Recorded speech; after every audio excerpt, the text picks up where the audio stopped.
جلال سلام وفا کے آخری حق کے مہے کلام سلام نہیں ہے دونوں جہاں میں تیری مثال سلام تیرے کٹے ہوئے باتوں نجات پانے کی تیرے بدن کا پسینہ زکات پانے کی مظلوم میں فنا آباد حمایت شہ مظلوم میں فنا آباد ثبات و ضرورت و غیرت کی انتہا آباد جناب زینب بے کس کا آسرا عباس لب فرات فقط تم نے یہ لکھا عباس ہماری کشت لبی ہے مراد پانے کی حیات پیاس کی ٹھہری وفات پانے کی بدلتا رہتا ہے جو کائنات کی تقدیر فرات و مشق و علالم کی حشمت جاگیر میں اور یہ میرے تنظیم اس کے در کے فقیر بہے گی چشم و عزا سے قرآن پانے کی چلے گی مجلس و ماتم میں بات پانے کی یا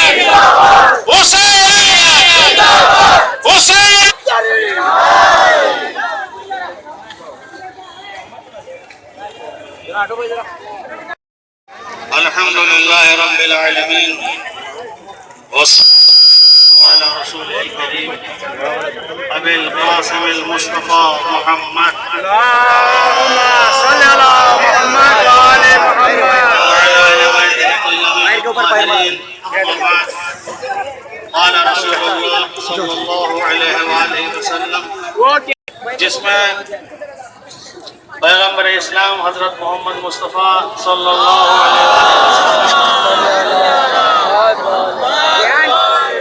کے نواسے حسین ابن علی نے اپنے 71 ساتھیوں کے ساتھ سن 61 ہجری کربلا کے میدان میں ایک عظیم قربانی دے کے وہ اسلام اور وہ دین جسے یزید مٹانا چاہتا تھا امام حسین علیہ السلام نے اس اسلام کو بچایا۔ یہ حسین رسول کا نواسا، علی کا لاڈلا، فاطمہ کا لخت جگر، صرف اتنا ہی نہیں بلکہ یہ حسین وارث رسول ہے، یہ وارث آدم ہے، یہ وارث نوح ہے، یہ وارث ابراہیم ہے، یہ وارث موسیٰ و عیسیٰ ہے۔ اس لیے کہ آدم سے لے کے جو اسلام اور جو دین پھیلایا گیا اور پیغمبر اسلام نے اس کو پائے تکمیل تک پہنچایا، اس دین اور اس اسلام کو امام حسین علیہ السلام نے بچایا۔ یہی وجہ ہے کہ آج اس حسین کو جب ہم سلام کرتے ہیں تو کہتے ہیں السلام علیکہ یا وارث آدم صفوت اللہ، سلام ہو اے آدم کے وارث، سلام ہو اے نوح کے وارث، سلام ہو آپ پر اے موسیٰ و عیسیٰ کے وارث۔ یہ دین اور اسلام کو ایسے ہاتھوں سے بچایا جو اسلام کو ملوکیت، حکومت، ان تمام چیزوں کو لے جا رہے تھے اور اس دین اور اسلام کو ختم کرنا اور برباد کرنا چاہ رہے تھے۔ ظلم کی انتہا ہو گئی تھی، ہر طرف ظلم ہی ظلم ہو رہا تھا۔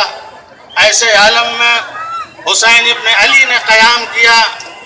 آپ کا جو قیام ہے اس کے بہت سے اغراض ہیں، بہت سے مقاصد ہیں، لیکن ایک سب سے اہم مقصد یہ ہے کہ حسین ابن علی نے یہ جو قیام کیا، یہ جو یزید کے مقابلے میں کھڑے ہوئے ہیں، یہ ظلم کے خلاف کھڑے ہوئے۔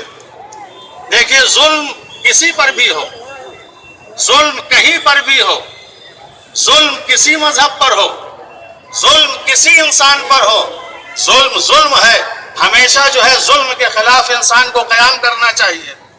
یہ نہ دیکھے کہ ہمارے قوم کا ہے اس کے اوپر ظلم ہو رہا ہے تو ہم قیام کریں، یا یہ نہ دیکھیں کہ اگر کسی دوسری قوم کے اوپر ظلم ہو رہا ہے تو ہم خاموش بیٹھ جائیں۔ اس لیے کہ اگر ظلم کرنے والا انسان ظلم کر رہا ہے اور انسان اگر خاموش ہے یاد رکھ لیجئے یہ خاموشی یہ سکوت ظالم کو اور چری بنا دے گا، ظالم کو اور بہادر بنا دے گا، ظالم کو اور شجاع بنا دے گا، لہٰذا اس کے نتیجے میں اور زیادہ ظلم ہوگا۔ لہٰذا کبھی بھی ظالم کو پنپنے نہ دیں، کبھی بھی ظالم کو سر اٹھانے نہ دیں، چاہے جس کے خلاف ظلم کرے۔ انسانیت کا تقاضا یہ ہوتا ہے کہ انسان کھڑا ہو اور کھڑا ہونے کے بعد اس کے ظلم کا خاتمہ کرے۔ اس لیے کہ دیکھیں ظالم بہت کمزور ہوتا ہے، ہم اس کو طاقتور سمجھتے ہیں، ظالم بہت کمزور ہوتا ہے، لیکن یہی ظالم اس وقت طاقتور ہو جاتا ہے جب لوگ تماشائی بن کے تماشا دیکھتے ہیں، جب لوگ خاموش ہو جاتے ہیں تو یہ ظالم جو سب سے کمزور ہوتا ہے، جو سب سے ضعیف ہوتا ہے، یہی ظالم سب سے قوی ہو جاتا ہے اور یہی ظالم سب سے طاقتور ہو جاتا ہے۔ ظلم کرنے والے کرتے رہیں، یہی تصور ہمارے ذہنوں میں پیدا کرنے کے لیے کبھی یہ نہ سوچنا کہ ظلم کرنے والے طاقتور ہوتے ہیں۔ خانہ کعبہ کو تباہ کرنے کے لیے ابرہہ کا لشکر آیا، بادشاہ تھا، ہاتھیوں کو لے کے اپنے ساتھ آیا تھا کہ ہم خانہ کعبہ کو برباد کر دیں گے، خانہ کعبہ کو تباہ کر دیں گے۔ مسلمان جو اس کی طرف رخ کر کے نماز پڑھ رہے ہیں، نماز پڑھنے کو انہیں توفیق نہیں ہوگی، اس نے جو ہے خانہ کعبہ کو تباہ کرنے کا ارادہ کیا۔ اللہ نے کہا ٹھیک ہے تم آؤ، اگر خانہ کعبہ کو تباہ کر رہے ہو ہم بتائیں گے تمہارا انجام کیا ہوگا۔ ابرہہ کا لشکر آیا، اس کو تباہ و برباد کرنے کے لیے کوئی عظیم لشکر نہیں تیار کیا گیا، کوئی بہادر فوج نہیں تیار کی گئی۔ قرآن مجید کا سورہ موجود ہے اگر آپ پڑھتے ہیں، جہاں ارشاد ہوتا ہے بسم اللہ الرحمن الرحیم الم تر کیف فعل ربک باصحاب الفیل، کیا تم نے نہیں دیکھا کہ ہم نے ہاتھی والوں کے ساتھ کیا کیا؟ ہاتھی والوں کے ساتھ چھوٹے چھوٹے پرندے ابابیل چھوٹے چھوٹے پرندے، اللہ نے ان کو آمادہ کیا، ان کو تیار کیا۔ ایک طرف قوت دیکھیے، ایک طرف طاقت دیکھیے، ایک طرف چھوٹا سا پرندہ دیکھیے، جبکہ اس پرندے کے بارے میں کہا گیا یہ پرندہ بزدل ہوتا ہے، یہ اس پرندے کے اندر اتنی بہادری اور شجاعت نہیں ہوتی۔ پروردگار ابرہہ آ رہا ہے، خانہ کعبہ کو تباہ آ رہا ہے، اگر پرندے ہی کو چننا تھا کسی بہادر پرندے کو چنتا، یہ بزدل پرندے کو کیوں چن رہا ہے؟ اللہ یہ بتانا چاہتا تھا کہ دیکھو اگر کبھی تم ظالم کے سامنے اپنے آپ کو کمزور سمجھو تو ہم ایک مثال تمہارے سامنے پیش کر دیتے ہیں، اور وہ مثال اگر یاد رہے گی تو کبھی تم کمزور نہیں پاؤ گے اپنے آپ کو۔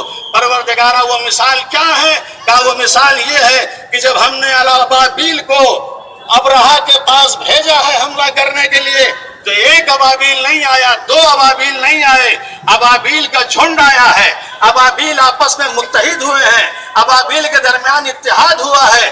جب اتحاد ہوتا ہے، جب کہیں لوگ متحد ہو جاتے ہیں، جب لوگ کہیں ایک ہو جاتے ہیں تو اگر کمزور بھی کوئی لشکر ہوتا ہے تو اس کے اندر قوت آ جاتی ہے، اس کے اندر طاقت آ جاتی ہے۔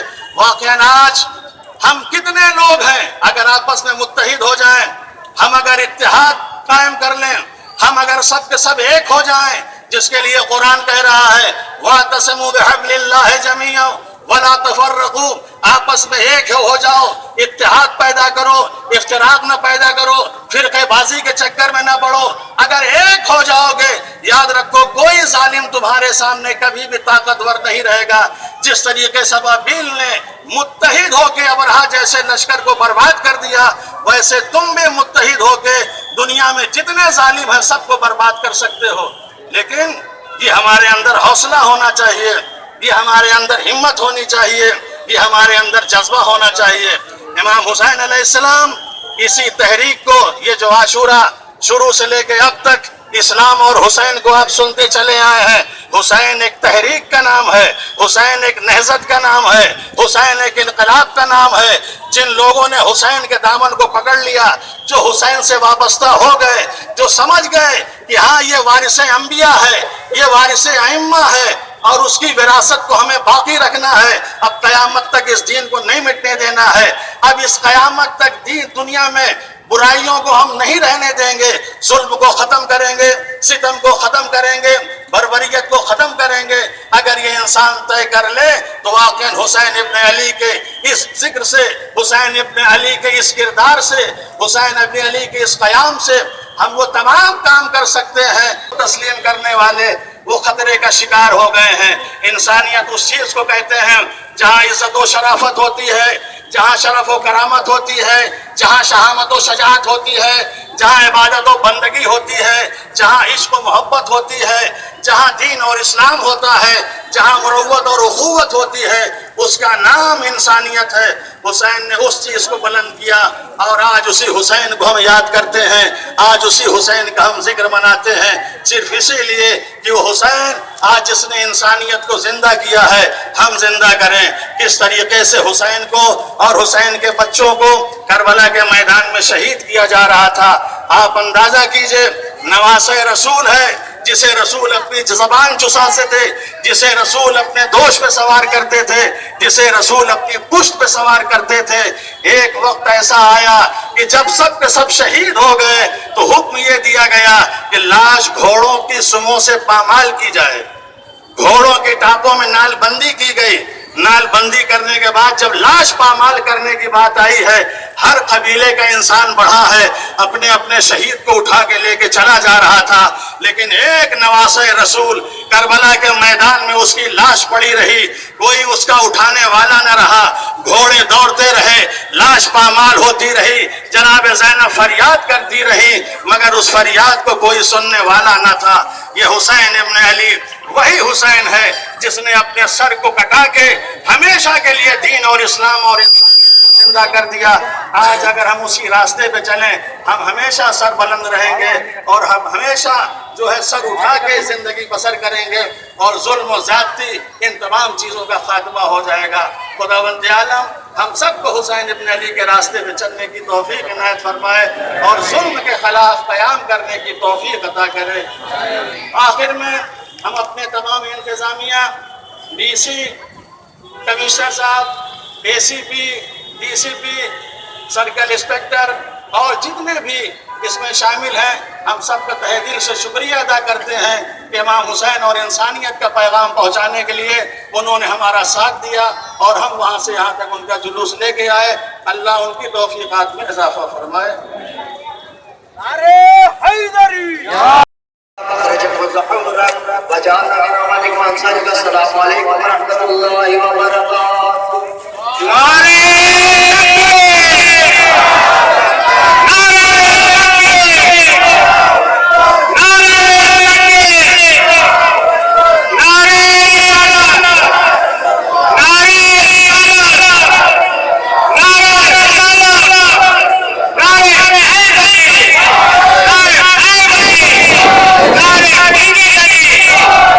سب سے گزارش ہے کہ بس امام بارگاہ